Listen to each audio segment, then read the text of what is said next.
Homilía del Papa Francisco en la misa de la solemnidad de San Pedro y San Pablo, 29 de junio de 2019. Lectura dramatizada. Los apóstoles Pedro y Pablo están ante nosotros como testigos. No se cansaron nunca de anunciar, de vivir en misión, en camino, desde la tierra de Jesús hasta Roma. Aquí dieron testimonio de él hasta el final, entregando su vida como mártires. Si vamos a las raíces de su testimonio, los descubrimos como testigos de vida, testigos de perdón y testigos de Jesús. Testigos de vida. Aun cuando sus vidas no fueron cristalinas y lineales, ambos eran de ánimo muy religioso. Pedro, discípulo de la primera hora, Juan 1:41. Pablo, incluso defensor muy celoso de las tradiciones de los antepasados, Gálatas 1:14. Pero cometieron grandes equivocaciones. Pedro llegó a negar al Señor. Pablo persiguió a la Iglesia de Dios. Ambos fueron puestos al descubierto por las preguntas de Jesús. Simón, hijo de Juan, ¿me amas? Juan 21:15. Saúl, Saúl, ¿por qué me persigues? Hechos 9:4. Pedro se entristeció por las preguntas de Jesús. Pablo quedó ciego por sus palabras. Jesús los llamó por su nombre y cambió sus vidas. Y después de todos estos sucesos, confió en ellos, en dos pecadores arrepentidos. Podríamos preguntarnos, ¿por qué el Señor no nos dio como testigos a dos personas irreprochables, con un pasado limpio y una vida inmaculada? ¿Por qué Pedro si estaba en cambio Juan? ¿Por qué Pablo y no Bernabé? Hay una gran enseñanza en todo esto. El punto de partida de la vida cristiana no está en el ser dignos. Con aquellos que se creían buenos, el Señor no pudo hacer mucho. Cuando nos consideramos mejores que los demás, es el principio del fin. Porque el Señor no hace milagros con quien se cree justo, sino con quien se reconoce necesitado. Él no se siente atraído por nuestra capacidad. No es por esto que nos ama. Él nos ama como somos. Y busca personas que no sean autosuficientes, sino que estén dispuestas a abrirles sus corazones. Pedro y Pablo eran así, transparentes ante Dios. Pedro se lo dijo a Jesús de inmediato, soy un pecador. Lucas 5:8. Pablo escribió que él era el menor de los apóstoles, no digno de ser llamado apóstol. 1 Corintios 15:9. Mantuvieron durante su vida esta humildad hasta el final. Pedro crucificado boca abajo, porque no se consideraba digno de imitar a su Señor. Pablo encariñado con su nombre que significa pequeño, y desapegado del que recibió cuando nació, Saúl, nombre del primer rey de su pueblo.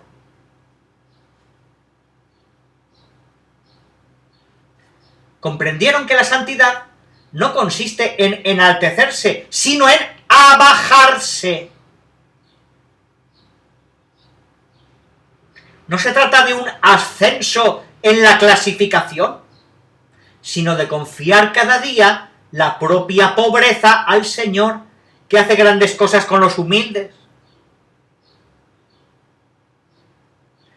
¿Cuál fue el secreto que los sostuvo en sus debilidades?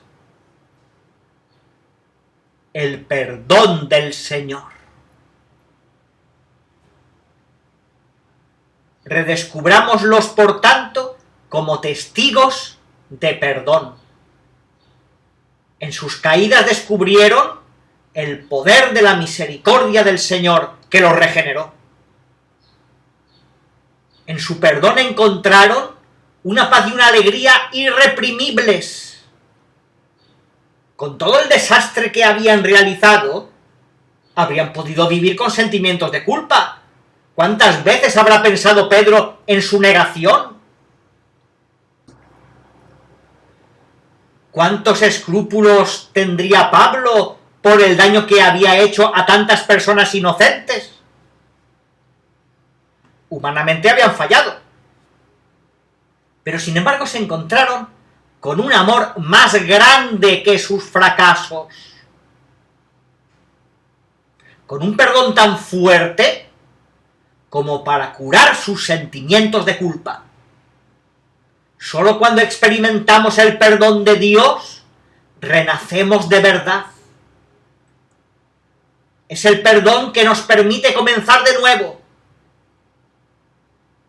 Allí nos encontramos con nosotros mismos, en la confesión.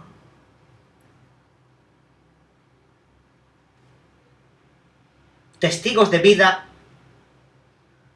testigos de perdón. Pedro y Pablo son, ante todo, testigos de Jesús. En el Evangelio de hoy, él hace esta pregunta. ¿Quién dice la gente que es el Hijo del Hombre? Las respuestas evocan personajes del pasado. Juan el Bautista, Elías, Jeremías o alguno de los profetas. Personas extraordinarias, pero todas muertas. Pedro, en cambio, responde: tú eres el Cristo. Mateo 16, 13, 14, 16. Cristo, es decir, el Mesías. Es una palabra que no se refiere al pasado, sino al futuro. El Mesías es el esperado, la novedad, el que trae al mundo la unción de Dios. Jesús no es el pasado, sino el presente y el futuro. No es un personaje lejano para recordar, sino aquel a quien Pedro tutea. Tú eres el Cristo. Para el testigo, Jesús es más que un personaje histórico, es la persona de la vida. Es lo nuevo, no lo ya visto. Es la novedad del futuro, no un recuerdo del pasado. Por consiguiente, un testigo no es quien conoce la historia de Jesús, sino el que vive una historia de amor con Jesús. Porque el testigo, después de todo, lo único que anuncia es que Jesús está vivo y es el secreto de la vida. En efecto, vemos que Pedro, después de haber dicho tú eres el Cristo, agrega el Hijo de Dios vivo, versículo 16. El testimonio nace del encuentro con Jesús vivo. También en el centro de la vida de Pablo encontramos la misma palabra que rebosa del corazón de Pedro: Cristo. Pablo repite este nombre una y otra vez, casi 400 veces en sus cartas. Para él, Cristo no es solo el modelo, el ejemplo, el punto de referencia, sino la vida. Escribe: para mí la vida es Cristo. Filipenses 1:21. Jesús es su presente y su futuro, hasta el punto de que juzga al pasado como basura ante la sublimidad del conocimiento de Cristo. Filipenses 3, del 7 al 8. Ante estos testigos, preguntémonos: ¿renuevo mi encuentro con Jesús todos los días? ¿Es posible que seamos personas que tienen curiosidad por Jesús? ¿Que nos interesamos por las cosas de la iglesia o por las noticias religiosas? ¿Que abramos páginas de internet y periódicos y hablemos de cuestiones sagradas? Pero de esta forma nos quedamos solo a nivel de lo que la gente dice, de las encuestas del pasado.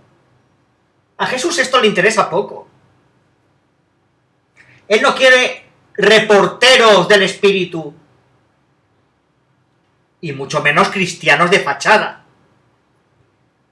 Él busca testigos que le digan cada día: Señor, tú eres mi vida.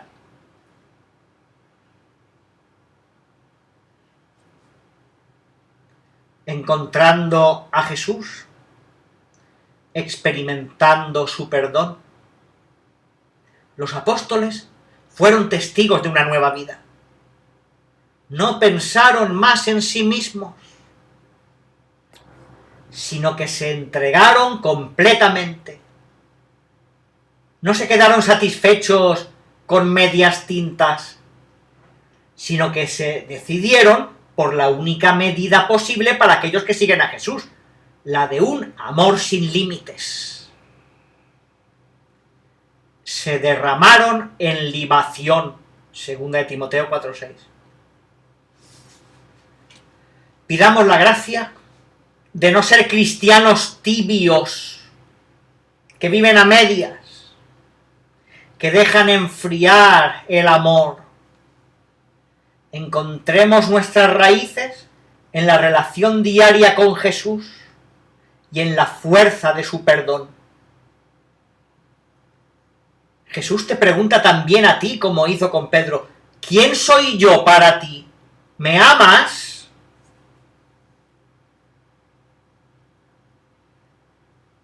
Dejemos que estas palabras entren en nosotros y enciendan el deseo de no sentirnos nunca satisfechos con lo mínimo, sino de apuntar a lo máximo para ser también nosotros testigos vivos de Jesús.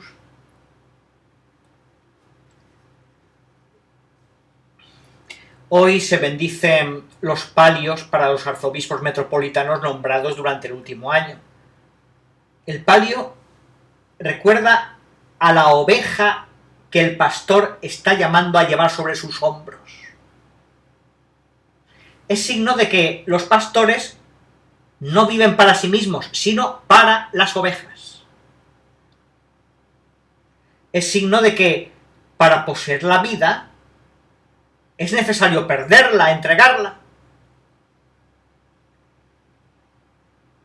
Según una hermosa tradición, comparte también con nosotros la alegría de hoy una delegación del Patriarcado Ecuménico, a la que saludo con afecto. Vuestra presencia nos recuerda que tampoco podemos ahorrar esfuerzos en el camino hacia la unidad plena entre los creyentes, en una comunión a todos los niveles.